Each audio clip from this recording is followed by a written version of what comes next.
All right, Andy, thought I'd give you an update. Got the boat jacked up. Had to make this jack the other weekend. It's got safety pins here so nothing could go anywhere, and I've got blocking down here so it, even if the jack fails, it can't go anywhere. But anyway, we started out right in here. I was noticing water, and the more I ground it out, I kept finding a hollow spot that went on up in here, and it actually goes up further, but I'm gonna live with it up to here. If I hadn't done anything now, I guess it won't do anything later, but we're gonna dig this out, and I'm gonna epoxy this with fiberglass. I forgot the name of the mat, but it's a woven and cloth mat combination. I think it's something 70, but it's a heavy duty mat. But this whole inside had a hollow spot, and there's a bunch of bubbles up in here. And I have a feeling, with this being rubbed on, this is always a point of contact right here, that I probably developed some hairline cracks, and water was getting in there, or water was coming from this foam. But this foam was completely soaked. I've had fans on it for a week and it's starting to dry out. So I think we're going to be good. But I'm trying not to get into either side. But I'm going to come back, and first I'm going to fill this in with a epoxy filler compound from West, and then I'm going to put some layers of fiberglass in here and just build it out.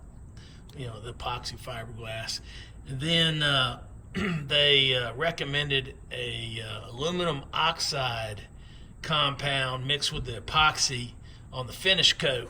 So the finish coat, I'm going to do aluminum oxide, a couple coats of that, and that'll be the rubbing point. Because if I run aground and hit a sandbar, this is always the part that hits. I have a feeling over the years it's got a few stress cracks in it, and going up and down on the trailer, maybe so.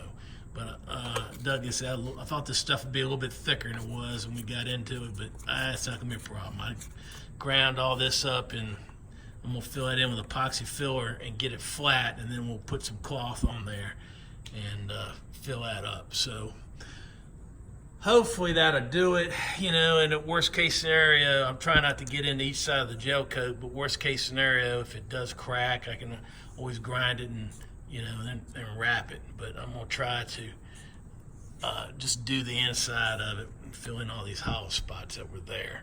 But there were several big air bubbles in here, and this big air bubble went the whole length down to here, and probably goes further, but I just had to stop somewhere. And but hopefully that'll do it. But like I said, it's quite the project. And I'm going to show you the boat here. I don't think I've ever sent you a picture showing you the boat with the tower. There's my tower system I made. It's been working great over the years. I've had to tweak it a few times inside but overall it's done very well. Starting to get some age on it. I hope it'll continue to work. But tower system, I've got a ladder on both sides of it. Has worked really well over the years, and as you can see, we got a bunch of let me get out of the sun here, bunch of rod holders. I think we got almost 30 rod holders on the boat, and we use every one of them. But it's been a great boat. There's your motors. They've been great. They're doing pretty good. I'm getting a little bit of oil in the lower unit, but change the oil regularly doesn't seem to be that big a deal. Signing out.